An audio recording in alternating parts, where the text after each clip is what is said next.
औज़ुबिल्लाहिमिनश्शैतानिर्रजीम बिस्मिल्लाहिर्रहमानिर्रहीम। अस्सलाम वालेकुम व्यूअर्स, कैसे हैं आप? उम्मीद करती हूँ आप सब खैरियत से होंगे। व्यूअर्स, आज हम बात करेंगे ऐसे बच्चों के बारे में जो रात को सोते वक्त बिस्तर पर पेशाब कर देते हैं, जिसकी वजह से माँ और बच्चा दोनों परेशान रहते हैं, क्योंकि बच्चे की नींद ख़राब होती है। बिस्तर गीला होने की वजह से बच्चा बार बार उठ जाता है, जिसकी वजह से माँ और बच्चा दोनों परेशान रहते हैं। बढ़ते हैं आगे वीडियो की तरफ। व्यूअर्स, आपसे रिक्वेस्ट है कि अगर आप मेरे चैनल पर न्यू हैं तो मेरे चैनल को लाइक, कमेंट और सब्सक्राइब कर लीजिए, ताकि हर न्यू आने वाली वीडियो का नोटिफिकेशन आप तक पहुंच सके।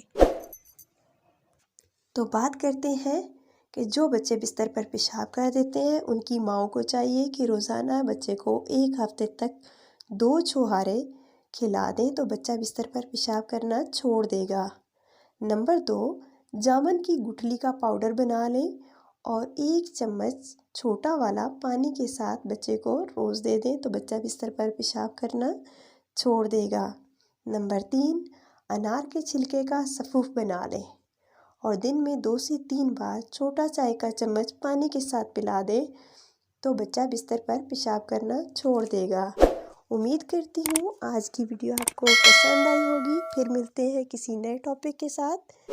तब तक मुझे दीजिए इजाज़त। अपना रखिएगा ख्याल। अल्लाह हाफिज़।